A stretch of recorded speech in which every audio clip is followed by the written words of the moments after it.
Šiaulių futbolo akademija kviečia berniukus ir mergaites, gimusius 1997–2000 metais lankyti futbolo treniruotes. Teirautis telefonu 8650885517. Daugiau informacijos rasite internete www.fknapolis.lt.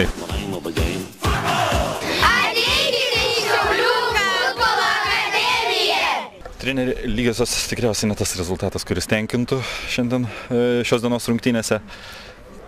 Žinoma, lygios netenkina, nors pirmas kėlinys gan neblogs buvom, turėjom keletą progų, kurių neišnaudojom. Na ir antrą kėlinį tasai netikėtas įvartis iš toli. Gal išmuša iš šviežių žaidėjus. Vis tiek sugebėjo įmušti, išlyginti jų. Na ir ant galą nesumušom kelių įvarčių. Ko pritrūko?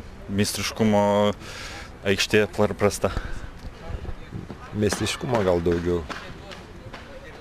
Tačiau aikštė gana sunkiai yra ir